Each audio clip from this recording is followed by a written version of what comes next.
Hey guys, just because I know that many of you are working with Excel and Excel files, I decided to just briefly explain how to import um, Excel files or other spreadsheets using the graphical user interface in MATLAB. So I just came to the directory of homework 1, so the spreadsheets that I've sent you for homework, and now you want to import, for example, let's say Republican.csv, which is basically a similar form, a simpler form of Excel file. So if you double click, there would be a window which pops up. It's called import something, the name of your file, and there are several things that you can choose from, and the most important one is here, uh, this this list of 4 options, and I would briefly explain all of them. Uh, the column vector, so the crucial question is, how do you want to import this big table that we have? For column vector, you'd import each column separately as a separate variable. So if we have, for instance, I don't know how many columns, there would be exactly as many variables created if we click import. The name of the variables, here, I mean, MATLAB tries to be very smart, so it tries to guess that this first row was probably the name of the variable, so it doesn't include it in the actual data, and it chooses it for the variable name. So if we click import, we can actually see that, for instance, Bush, Carson, Rubio, Cruz, these are all imported as separate variables. And also, maybe more importantly, date is also imported as a separate variable. Uh, Another important point is that when you're importing these variables, MATLAB tries to also guess the type of it. If you already know, there are several types. For instance, the number is a type, a string is another type. Another type that you probably haven't heard of is date or date time, which is basically the date and time of any particular event, and here, for instance, it's the time that this polling has been conducted. So MATLAB, based on the format of our data, as you see, I mean, it's clearly a date and time. It chose the proper type. But if it didn't choose the proper type, you can manually correct it. So if you click on the type here, you can see you can choose the text. Basically, it just doesn't do anything. It just imports it as it is, a text or a string.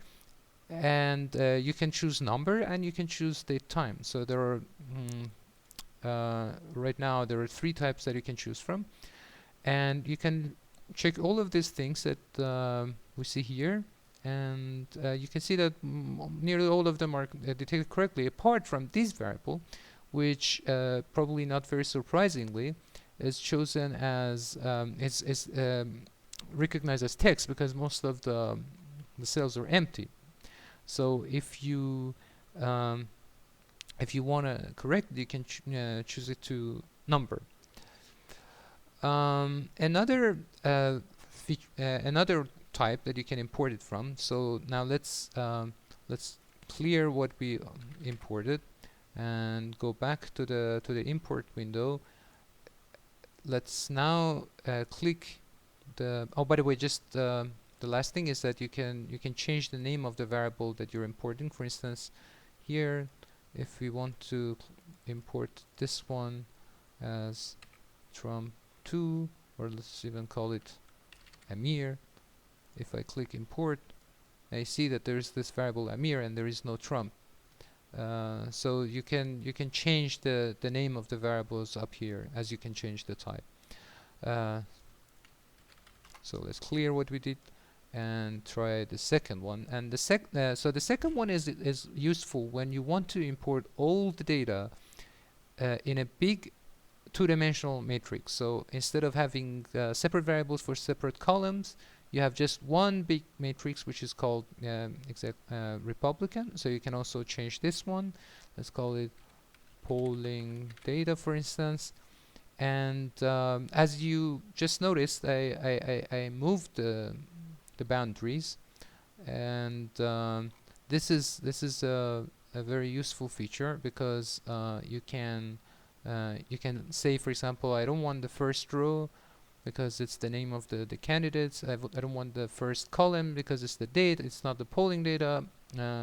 And as you can see, you can also change the range from the right. You can say I just want the candidates with with good polling, and so on. So if you click import now, you will have 270 by 7.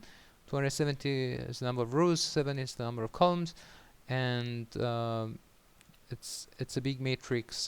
Just to let you see, you can actually see that this is 34, 40, and so on. So it's exactly as we wanted. And now you might ask, what about the other part that we didn't, for instance, the dates? You can now choose this column and import it separately. So this is a very nice feature. So you can go back to the column vector, and you can choose just one column and import it as date. So now you can basically use these two together to do whatever you want.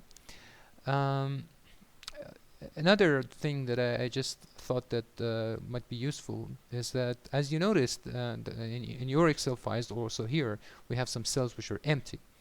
You might ask how MATLAB treats this empty cells. Well, you can see that it replaces them, unimportable cells, with NaN, or not a number.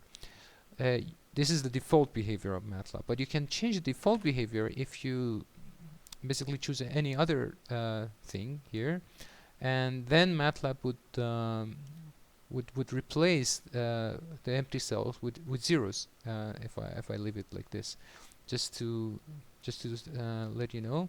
For instance, let's just create this column and call it would be imported as gram, the variable, and let's check it out. If you double click on the variable, you can see it's now imported as zeros. While if let's just go back to not a number and click import again, it would be now imported as not a number. So this is another feature that you might find useful.